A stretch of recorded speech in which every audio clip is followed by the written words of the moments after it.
So, ayun, good morning. What's up mga kaboss Daddy B.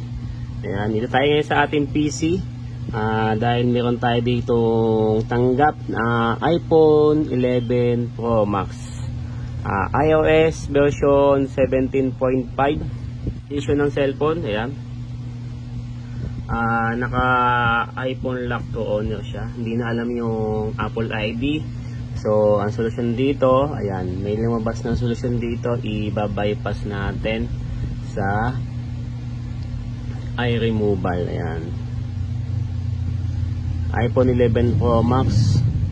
So, gagamit tayo dito ng iRemoval Pro. Ayan. So, proceed tayo sa ating pag-bypass ng 11 Pro Max. So, click lang natin yung activate. So, in process, wait natin. So, yan, wait lang natin matapos yung loading. So, yun guys, ito na yung menu ng ating 11 Pro Max. So, wait lang natin matapos to.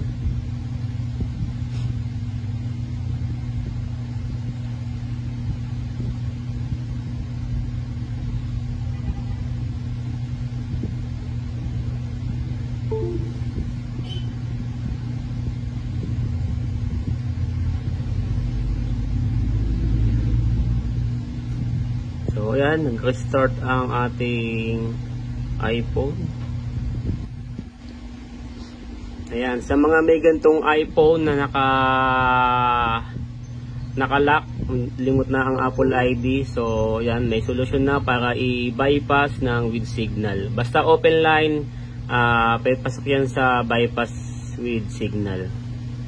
Bypass po to ha, bypass po yung mga gantong ginagawa natin.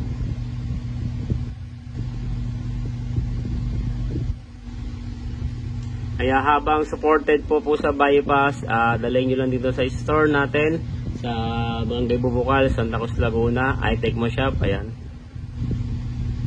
supported yung iOS 17. Kaya habang nandito pa, dalhin nyo sa store, ipagawa nyo na. Ayan guys, hindi to hindi to free. Server po ito,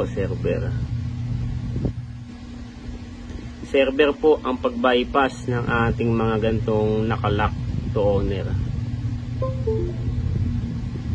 Yan. So, yun guys, may lumabas na. Ayan, lumabas. Your device has been successfully activated. So, ito na. Activated na. Wala na siyang naka-sign in na Apple ID dahil na-bypass na natin. So, check natin. Yan. 256GB iPhone 11 Pro Max. So, yun guys. Ganun lang naman ka simple ang pag-remove ng Apple ID. Sa mga gusto magpa-remove, server po, hindi po ito dalhin nyo lang po sa store para ma-remove natin yung mga naka-Apple lock, naka-iCloud lock. Yun lang, maraming salamat po sa panonood nyo. Hanggang sa muli po, peace out, sign out, Boss Daddy B.